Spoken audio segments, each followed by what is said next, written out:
Welcome to the Wrestling Talk Podcast. I'm your host, Classic Chris, and today I'm sitting back with, you know him from the Blitz team, you know him from BlitzSportsNetwork.com. I'm sitting with Addycat 87. That's right, I'm talking with Adam, and we're bringing you part 2 of our conversation on WCW. And you know how we're talking about WWE killing wrestling by when they took over WCW. But the one thing though that I got asked, do you have the network just so you can watch classic WCW? Tell you what, I had the network until about a couple weeks ago. Subscription ran up. So, I don't get it for every pay-per-view, but when I had it, you're damn right, that's what I was watching. I seen that the last time I got it, I seen they had 3 new episodes. So I waited. The last time I got it was Clash of Champions, obviously. Sting, Rollins, whatnot. So I got that, and once my subscription was up, I let it go and didn't think about it. It's not that big a deal to me, but it's nice to have. So for Christmas, that's what I got was the network. I mean, it's only $10. Yeah. So, but or here in the States, it's only $10. I'm not sure what about you, Chris? But it's $11.99 because the exchange rate. Oh, okay. So it's just one of those things I'm seeing what I've seen and whatnot. But yeah, I definitely do go back and watch Nitros, especially because when I was watching it live, I was 7, 8, 9, 10 years old. You're reliving your childhood. Exactly.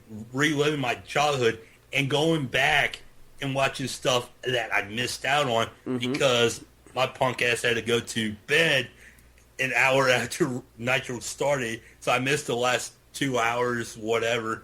It's like really? But towards the end of it, whatever, I started recording it. I learned how to record stuff. So I would record it and, be able to watch it, in the morning. Either the next morning while I wake up waiting for the bus to come and whatnot. So, and just going back and refreshing my memory, it's wow. And it's just wow, this is why I love wrestling. Watching Rey Mysterio flying all around, Billy Kidman, Psychosis, the Paca, just ask Lil Paca. But Chris, you should know what that's from. Don't believe me, ask Lil Paca. Oh shit! I know he was the chairman at WCW for a while. Yeah, he was. Wasn't that for the LWO? Actually, he was doing that before the LWO. Oh. But yeah, that quote's from DDP when he dressed up as the Barca and Diamond Cody, the Savage. So the next week he's like, "Hey Savage, I'm full of surprises. Don't believe me? Ask the Barca." It's just one of those things. But yeah, seeing the cruiserweights, flying around, starting off the show. And then going from the cruiserweights to watching guys like Malenko, which was cruiserweights, but he moved up a step to the TV title, United States title. Watching Malenko, which I think is one of the most underrated wrestlers of all time. Yeah, no, he gets overlooked so bad. Malenko, just because he didn't have a personality, it's who cares if he couldn't talk? He was damn good in the ring. And, as a kid, that's all I cared about was what was going on in the matches. Like when, at the time when Hogan came out and talked, I'm like, come on, shut up. Until he started feuding with Sting. It's where's Sting? Where's Sting? But I never really paid attention what was being said and how it was building up the matches and whatnot. But getting back to, guys like Malenko, Benoit, Booker T, Eddie Guerrero, guys like that to, in the second hour to wrestle and put on good matches. And then you get the main event guys, Luger, Giant, Hall, Nash, Hogan, Sting, Flair, Piper. It's just one of those things I'm so used to watching it one way. Watching it now is wow, they're really messing this up. They could have these guys. They could have these guys in this bracket, these guys in this bracket, and just go like that. It's just man, when I'm watching wrestling, even now, I'm watching it, try and watch it as if I'm watching it as a 7-year-old kid. And that's how I still kind of watch wrestling. Yes. If I find a show entertaining, it was like, oh yeah, I like it. And like that's how I look at wrestlers today. It's like, oh yeah, I definitely could see watching this guy as a 7, 8, 9, 10-year-old kid back in WCW. Mm-hmm. You know, hell, I got to see Jushin Thunder Liger. I got to see Masahiro Chono, the Great Muta. Those guys, Ultimo Dragon. You guys like that in WCW on a weekly basis is like, man, I don't know who these guys really are. I know where they're from, but I don't really know who they are. But now to see, you know, be able to do my research and see who they actually are and like be able to like, man, I remember growing up with these guys and watching these guys. So that's how I try to watch wrestling now is trying to get if I get that feeling of like when I was a kid, you know, during a show, I'm good to go. You know, but if it's like, man, I couldn't buy this shit as a kid, then it's like, F this, you know. But, you know, seeing Sting versus the Big Show definitely brought back memories. Well, I'm like, wait, I'm sitting there thinking, like, wait, is this Raw or is this Nitro? You know, seeing two WCW guys facing each other in a main event on Raw in the WWE is like, this just ain't right. Yeah. You know? So, I mean, it's just, that's just how I try to watch wrestling now is if it entertains me and like, if I just try and relive my childhood. Oh, of course. Well, sometimes, like, when I watch, like, old school Saturday Night Main Event and stuff like that, like, it actually takes you back to that point in time where you remember, yeah, I remember when I was laying on the couch watching this with my parents, because, like, I was still, like, a little kid at that time. It's like, Saturday Night Main Event was, like, in the 80s and stuff like that, and so everyone knows how old I was back then, but, like, so, like, you just remember stuff like that, or, like, when I watch an old school Superstars, it's like, yeah, I remember sitting on the floor cross-legged playing with my wrestling figures, watching wrestling. Yep. Like, it just takes you back, but, so, we're getting close on time here, so, I'm gonna pop you a question here. What are your top 5 moments of WCW? Top 5 moments. Oh, top 5 moments. And then after that, I want you to give your favorite story about WCW, and then we're going to wrap it up after that. Top 5 moments, man. No particular order. No particular order, though. Obviously, it's got to be the NWO shit, obviously. Mm-hmm. I'll never forget Goldberg's debut against Bill DeMott. Well, Hugh Morris back then. Yeah. Kicking out no laughing matter and just hitting a spear and jackhammer on him. Let's see. Trying to think real quick. Far. No, it's okay. Take time. You're up to 2. Man, there's so many. I gotta go back to '98 on this one. Wolfpack attacking the NWO Black and White. You have the I think it's like March 10th or October 5th. I just remember it being 10/5/98. Wolfpack and NWO Black and White brawl. You see the big stretch limo showing up. You see Conan hop out. You see Luger hop out. Then you see Sting. Then you see Nash. And you can tell instantly they're on a mission. So they're looking for the NWO Black and White, and they find them, have that big brawl in the locker room. Scott Steiner's punching out female cops and whatnot. I mean, it was just crazy chaos. And then all of a sudden, this might be my favorite episode of Nitro, since I'm thinking about it. You see Sting and Buff Bagwell, Scott Steiner, and Conan fighting up the hallway, you know, back and forth. And all of a sudden, Sting's still looking indoors. And the commentary is like, who's Sting's still looking? Who's he looking for? And I think it was Bobby the Brain Heenan goes, I wonder if he's looking for a heart. And all of a sudden, as he's saying that, He opens the door, grabs Hart, throws him against the wall. He goes, well, if he's looking for it, he's found him. And, I mean, they just brawl everywhere. Sting slams him into the door. Doug Dillinger and security's trying to break it up and whatnot. And they go to commercial break. Come back, and they're walking outside. And all of a sudden, Chris, you probably remember this, Sting freaking hops into a forklift. He takes off, turns that thing to the right, runs right into a window, lifts it up, and dumps it over. It was the NWO Hollywood's limo. Yeah. And he's tipping it. He tips it over. It goes completely on its roof. And he hops out. Sting hops out.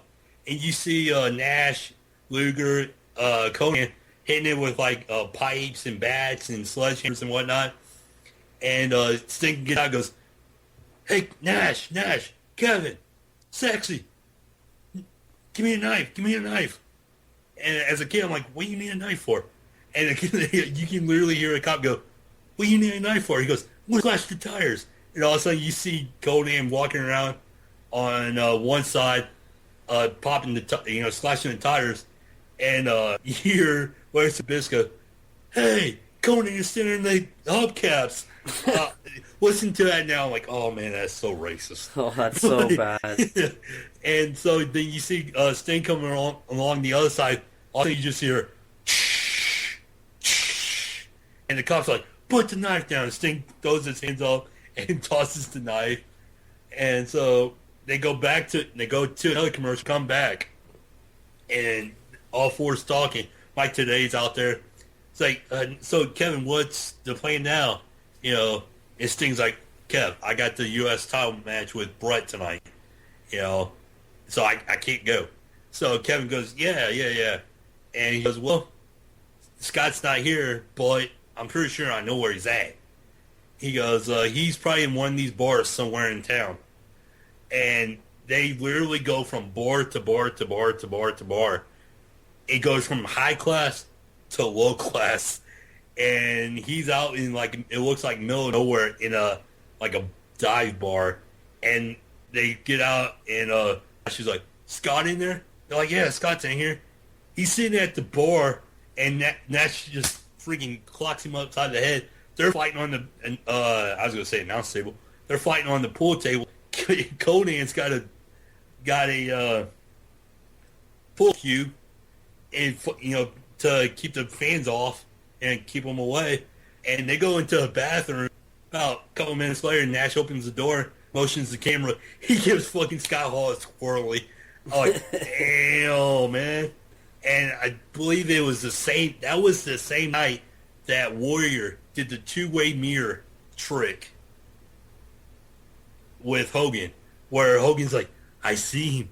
Oh, you think it's funny? And Eric Bischoff's like, what are you talking about? You remember that, Chris? Yes. That was all the same night. So it's like, holy crap, that episode was so great because they had so much going on. So I just remember Sting flipping that limo over and just the events that happened. So that's going to count as 3 and 4 because that was like an awesome episode. Yeah. So obviously, oh man, I could pick any Sting moment, honestly. I will never forget watching Nitro right before the Go Home show, we call it now, before War Games. Mm-hmm. Rick Steiner versus Lex Luger in the ring wrestling. Nick Patrick comes running out and hollers that Luger, hey, the Outsiders, the NWO's out back, come on, they got Sting. And before, earlier in the show, you see DiBiase talking to somebody. And Chris, I know you remember this one. Luger comes out, goes outside, pouring rain, and all of a sudden you hear Sting's voice. And Luger's like, what are you doing with Stinger? And what we thought at the time was Sting gets out of the limo, attacks Luger. As a kid, honestly, I do not remember what my feelings was at the time. To be honest, I could sit here and bullshit like, yeah, I knew it wasn't Sting. But a part of me, I think I actually legit thought it was Sting. At first I did. Like, when it first You know, happened, I was like, oh shit, Sting joined the NWO. Yeah. And I'm like, I was like, Bischoff, no. And actually thinking about it, it's like, yeah, that Bischoff was the same reaction. No. So, then the next week we find out that it was a fake Sting because Sting attacked a fake Sting at War Games. Yeah. And it's like, the most memorable promo I remember from Sting, was the one where he walked away. Is when he's like, I gave my blood, my sweat, my tears for WCW. And for those that have doubted me, to the fans, the broadcasters, and all the friends and everybody that has doubted the Stinger, you can stick it. That's my most that is my favorite Sting promo because that was like legit. And if you remember, Chris, that whole promo was not facing the hard camera. No, he had wasn't. His back to the hard camera, and you just hear Bischoff. He's got his back to the camera. What is going on? And then I think it was like a couple weeks later, during the fake Sting and Jerry Lynn match, aka JL. All of a sudden, the fake Sting's got him in the Scorpion Deathlock, and you hear the commentators like, we're not even going to say this is Sting, and Bischoff goes, I'm not even going to call this man Sting because he kept saying because this is Sting, and Sting's walking out with the same paint style design, like the white face paint with the two black lines through it, a la the Crow. Yeah. So, and I remember this promo too. Nash is telling me, he takes out the jumping Jeff for me. I'm sure that's who it was. But, got me mad now. But, he takes him out. I was like, you got anything to say to Sting, big man? He goes, Sting, if I can quote my favorite poet, I can't remember what is like a famous one. He goes, why don't you jump on through to the dark side, or to the other side? Jim Morris to the door. Yes. And so Sting grabs the mic, he goes, that, like anytime I hear someone say, that right there, I just think of Sting saying it. That right there is your cheap imitation. Well, I guess you get what you pay for. And I forgot, like, it wasn't a long promo. He goes, from now on, I can't remember, I'm getting the two promos mixed up, but he goes, the Stinger may or may not be in your price range. The only thing's for sure about Sting is nothing's for sure. And he walks out. That right there, again, that right there, but it's just like those two promos of his, my two favorites. He wasn't the best promo cutter, in the 80s, early 90s, but that whole time he took off, transforming into the Crow, was like, him not talking was perfect. Oh, that was awesome. But yeah, I mean, any Sting moment, I'll just put it this, as a Sting fan, Sting, is my favorite wrestler, if you guys don't know.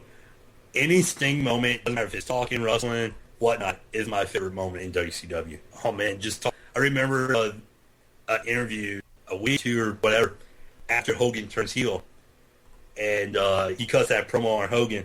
He goes, "You told all to screw you, no, screw Hulk, screw you." And then you get Macho Man.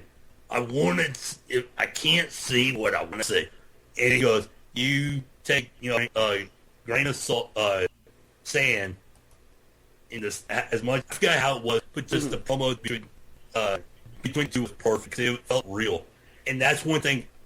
Chris, you'll probably agree with me on this one too. That's one thing that today's pros miss is the realness. Yes, and like organically. Now it's like, I'm Roman Reigns, sucking Tash, I suck, shit like that. But just to hear Sting saying, screw you, Hulk, screw you, or whatever. I've seen it so many times I should remember it, but trying to think of it, it's like, and then Macho Man saying, what I want to say to you, I can't say what I want to say, what I'm going to do to you, and all that. So, I mean, just like I said, my favorite moment in WCW is, there's so many I can name, but I'm going to take the easy way out, the biased way out. Any moment with Sting, it could be rappelling from a helicopter or rappelling in the United Center. I mean, just anything with Sting, being a huge Sting fan. Excellent. That's what WCW did. They used Sting, like Sting was their big guy, and It was fun to watch. I miss WCW, and I think that that WCW match segment that you're going to be doing on Blitz Sports Network is going to be very entertaining, and I think everyone should be checking it out when it goes up. And that being said, we're going to wrap things up there. I want to thank everyone. Oh, go ahead. Real quick, one more thing. It's funny we're saying WCW. You're talking about WCW. This whole fad of hashtag WCW thing. Woman Crush Wednesday? Yeah, I look at them like, I just my head. Yeah. It's like, man, kids today, I don't mean any disrespect, but kids today just don't know the real WCW. And when I think of WCW, I think of World Championship Wrestling, not Win Crush Wednesday. Which is fine. I get it, whatever. So that, I just had to say that. That's hilarious. And I never needed a Wednesday to have a crush on a woman. So, Exactly. And that's going to wrap things up for this week's episode of the Wrestling Talk Podcast. I want to thank you guys for listening. Remember, check out Adam on the BlitzSportsNetwork.com for Adam's WCW Corner. And don't forget to follow Adam on Twitter at Addycat87, YouTube, the Addycat87, and also Adam87 on YouTube. Again, thank you for listening. And remember to keep listening to the Wrestling Talk Podcast.